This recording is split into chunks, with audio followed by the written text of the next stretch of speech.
Anyone? Great. Thank you.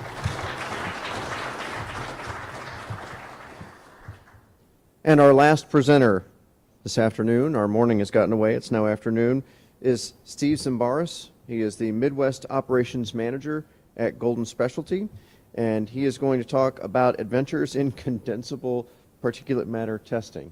So I am looking to see how you're going to fit that title to your program, so have at it. Thank you for not mangling that name. He must be from Chicago.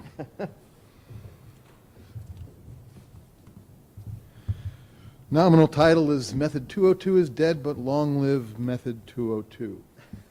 Yes, which one's the red one? The one to the right will advance yourself. Okay. And just give it a second. Sometimes it takes a second. First, some definitions. Filterable PM is what you can catch on a filter nominally heated to 250 degrees with 0.3 micron pores. Condensable PM is what passes through that heated filter and condenses or reacts in organic or inorganic fractions. And the current definition is at less than 85 degrees Fahrenheit. We'd like to keep that definition between 65 and 85 unless you like collecting particulate that you really don't have to count.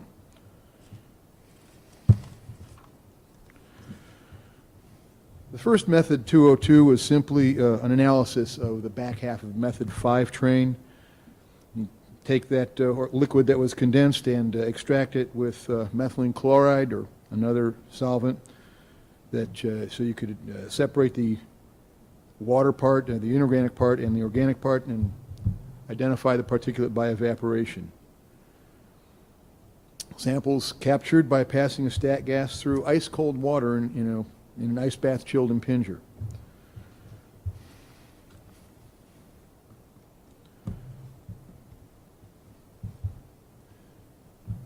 Problem here is, of course, is that an ice bath, a glass of ice water, has nothing to do with atmosphere. And what we're trying to do here is to measure condensable particulate, is measure what happens, see what happens, and simulate what happens as the stat gas hits the atmosphere.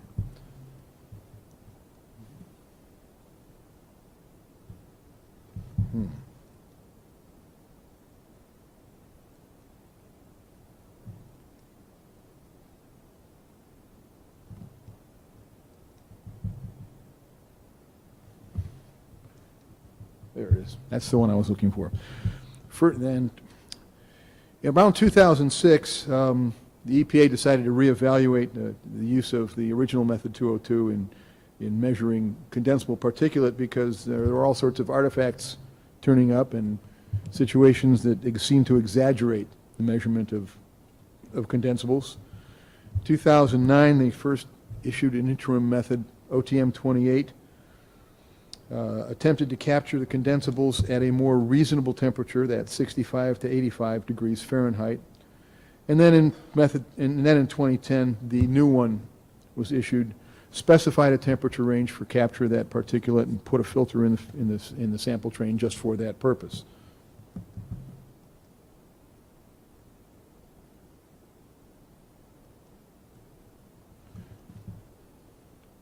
First problem that was identified with that original method 202 was a positive bias for condensable particulate methods. It was caused by SO2 artifacts, the reaction of ammonia compounds in water, in the water, and just that acid gases really like cold water and they want to stick around.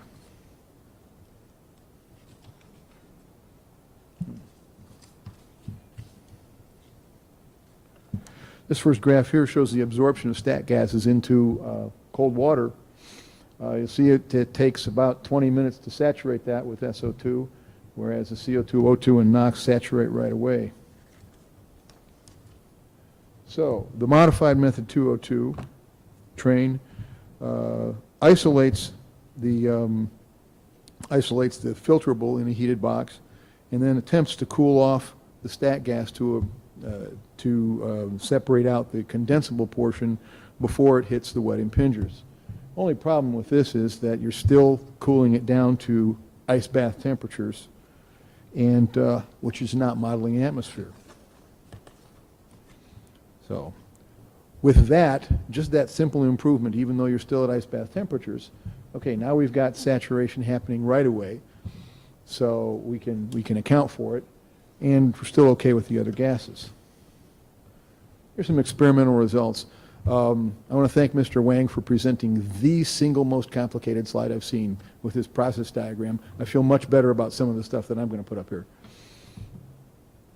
So what we have here is the results of method 202, the original, which is the gray stuff, and the maroon stuff is the OTM 28, the intermediate improvement, in terms of a blank value for SO2 under these, or for particulate under these conditions. The first one's 500 ppm SO2, 340 degrees. Second one's 25 parts per million of SO2, a little lower temperature, then 150 ppm SO2, and the next group of three is 500 ppm SO2. In every case, the measured condensable particulate is much higher with the old method 202 than with OTM 28. And you can see that the average blank values got significantly better with OTM 28, but we're not done yet. This is the OTM 28 train. There's the condenser to cool down the stat gas. And by this time they had decided to isolate the two chambers in the impinger train, so that now you can control the temperature of the stat gas cooling to that 65 to 85 degrees Fahrenheit. Put in a separate filter held at 85 degrees Fahrenheit to catch that condensed particulate. And then you have the ice bath and silica gel impinger to catch the water vapor, the rest of the water vapor, so you can identify that fraction. So, new and improved method 202 has the filter-to-filter condensable condensation zone with that condenser and a separate filter at the proper temperature, 65 to 85 degrees Fahrenheit, introduces a nitrogen purge to the train to get the acid gases out of the water portion, and uses a hexane rinse, which gives you the same result as methylene chloride, but it's far safer for your personnel.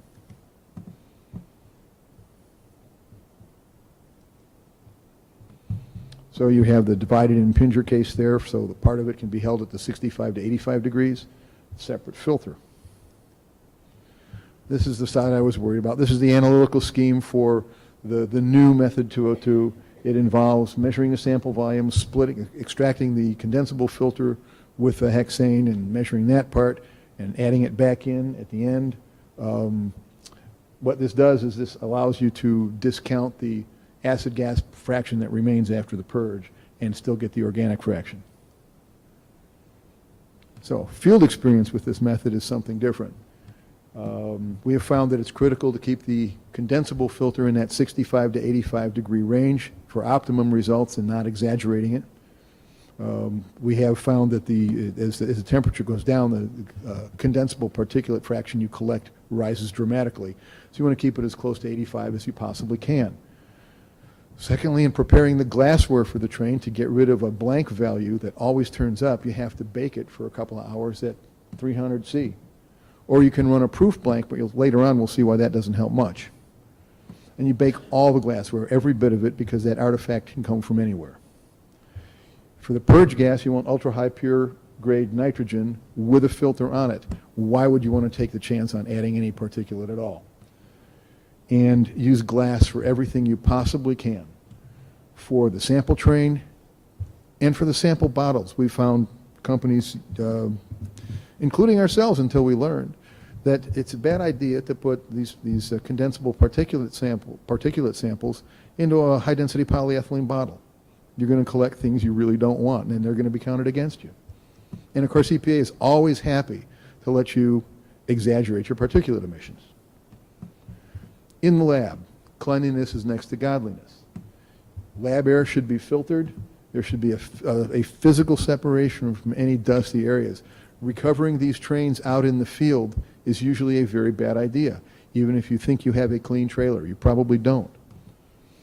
The desiccator that you use to dry out the samples matters. Automatic ones that replenish the desiccant or have a mechanical humidity controller, nowhere near as good as baked out desiccant. and verify your reagent quality all the time, even if it requires filtering your reagents before you use them. Blank corrections. You can put together an entire train out in the field, leave it, don't sample with it, bring it back to the lab and recover it for a blank correction. But you can only discount 2 milligrams of that, and we found between 5 and 12 milligrams in blank sample trains. Don't shoot yourself in the foot. So how do you know that your testing firm is doing these things? How can you rely on their quality? This is the commercial part of the pitch. Quality systems matter. Use someone that's operating under a quality system. Audit them in the field, in their lab. Verify their accreditation. Verify their accreditation. There's only one outfit right now accrediting stack testers, and that's the Stack Test Accreditation Council, part of the Source Evaluation Society. You can find them on the web at betterdata.org. US EPA required accreditation for Part 75 measurements back in March 2012 under the ASTM standard D7036, which is simply an adaptation of a lab standard, an ISO standard 17025, for labs that collect and analyze field samples. STAC is the only existing accreditation body today. Although there's things happening in that we're have a memorandum of understanding with ALAC right now, the Association of Laboratory Accreditation Councils, so that we will have a common mechanism and common standard for accrediting our field test organizations, just like regular environmental labs.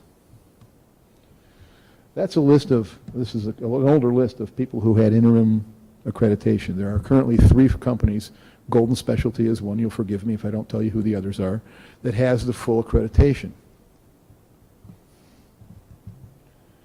To meet the requirements of D7036, there are 256 separate audit points in 24 categories, both technical and administrative. When you first meet the standards and you have your systems in place, you have a 1-year interim accreditation to allow you to accustom yourself to the accreditation and to begin to fill up your quality system with historical records of changes, fixes, so that a field audit can be performed for full accreditation, and the final committee vote of the Accreditation Council is what gives you the final accreditation. This is how ASTM D7036 is organized. There's internal audits and organizational audits, and as you can see, even personnel and equipment have to be accredited under this standard.